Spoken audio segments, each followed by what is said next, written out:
Hello and welcome everyone. A very good afternoon. This is a new episode of Africa Today.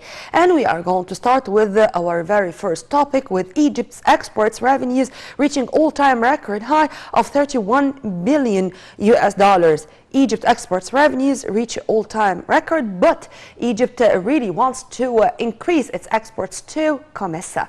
We are going to have more details in the coming report. The Ministry of Trade and Industry said that Egypt's exports are expected to exceed $31 billion during 2021 after recording $29 billion during the first 11 months of the year, with an annual increase of 27%. Sources attributed to CNN said the increase in Egyptian exports is due to the dependence of a large number of markets on Egyptian products to replace the countries whose factories stopped as a result of the emerging coronavirus pandemic, in addition to the steps to stimulate the Egyptian government to export. According to CNN, by recording $31 billion commodity exports during 2021, this will mark the highest value ever in the history of Egyptian merchandise exports, exceeding the highest number achieved in 2019, which amounted to $25.6 billion. The Ministry of Trade and Industry believes that this increase in the exports proves the ability of the export sectors to deal with the global crisis imposed by the outbreak of the new coronavirus. Khaled Abul Makarim, the head of the Export Council for Chemical Industries, attributed the growth in the volume of Egyptian commodity exports during 2021 as a result of the dependence of a large number of markets on Egyptian products to replace the countries that stopped their factories as a result of the corona. During November, Egypt assumed the presidency of the Common Market for Eastern and Southern Africa, COMESA, for the second time after 20 years had passed since the last time that Egypt assumed the presidency of the grouping in 2001, and Egypt launched the Medium-Term Strategic Action Plan for the period 2021-2025 for COMESA, which aims to deepening economic integration, regional integration, and development among the grouping countries in harmony with the African Continental Free Trade Area Agreement. Welcome back. To shed more light on this, we are very much delighted to have with us via phone His Excellency Ambassador Gamal Bayoumi, former Assistant Foreign Minister and our economic expert. A very good afternoon to you, sir. Good afternoon, how are you? I'm fine, thank you very much, sir, and Happy New Year, of course. We are speaking about the Egyptian exports to COMESA and the state's efforts to increase these exports to the COMESA state. Sir, how do you see the African market as that promising? What are the factors upon which we consider COMESA states or the African market at large as a promising one? Very promising. And all of these developments, we consider it comes because of many reasons. The most important reason is freeing our trade. We started freeing our trade with our main trade partners, whether with Africa, with the Arab world, and with Europe.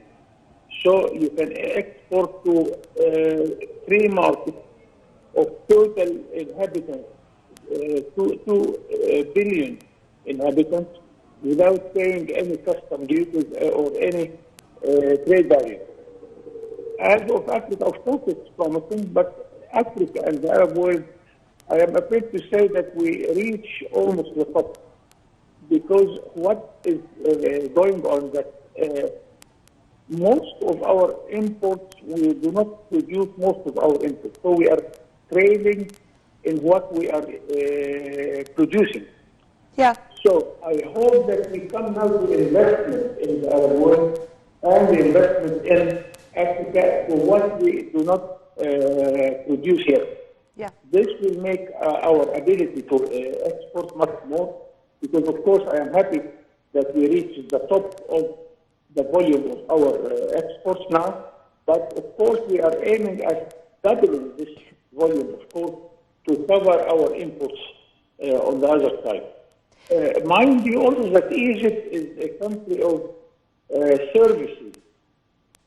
We are proud that we are exporting commodities by 30 or more than $30 billion. Our experts all over the world, 11 million Egyptians, transferred the same volume or almost the same volume. They transfer the remittance to their accounts at their families in Egypt by also $30 billion. So Yeah. I hope that we can succeed to export more commodities and more experience also. This In the will same time. double our And revenues from the trade in general. Ambassador Bayoumi, you said a very important statement. Egypt is a country of service, and Egypt has a strategic plan to establish logistics zones in many African states. How do you see this step, sir, and how it's going to promote our services and to promote our trade relations with our African brothers? Concerning services, we are happy to remember that we have the Egyptian Fund for Economic Cooperation in Africa, which is sending hundreds of experts to many African countries. But also, we have the recent initiative by our president when we chaired the African Union in 2019. We asked the main investors of the world in Europe, in China, in Japan, to come and to invest in Africa with the Egyptian experience, because we are proud that the Egyptian experience is cheapest and at the same time the most accepted state to Africans. I enjoyed very much whenever I'm in Africa that African countries appreciate the Egyptian presence because, of course, our history together, our recent development in investment and in trade. So this is the right track, and we have to continue and to double our efforts in order to make much more exports, whether commodities or services. Helping our African brothers developing their infrastructure is part and parcel of the whole story. Because whenever it comes to Africa, we are all in one boat, as we are saying. How do you see, sir, the mutual cooperation between Egypt and other African states in this regard, and how it's considered as a win-win situation? The idea that also we are doubling our efforts because we are one important member of the COMESA countries, the Common Market of East and South Africa. It's 21 countries. According to Egyptian and African initiative, we are going to make the whole African countries one free trade area. Instead of 21 countries, we shall have 51 countries. So the market is getting wider and wider. Then if we combine this with investment and also enlarging our presence in services, this will make a good story of success. So let us continue like that, but I'm happy to realize that the leadership, the president himself, is following the matter. Because some years ago, we were lacking the level of presidency in our relations with Africa. Yeah. Of course, our foreign relations depend on ambassadors and embassies and ministers. But if you realize how the president is having his meetings with other African leaders, he is accompanied with 5, 6, 8 ministers. The other side is present with the whole bunch of ministers. So decisions can be made in a very short time, in a very effective way, and we have to follow this with all keenness until we make stories of success in this company. One final question, sir, and would you please permit me to ask maybe a naive question. Can we be self-sufficient? I mean, the African continent can be self-sufficient, I mean, at least to lower its exports from the Asian and European markets, or this is just another side of the coin and both should go parallel? No, I think we are a sort of a big shop, and we do not choose our clients. we shall sell our commodities wherever it is appreciated. Yeah. Of course, sometimes we produce goods which fits in Europe, not in Africa. Luxury goods wouldn't fit in Africa.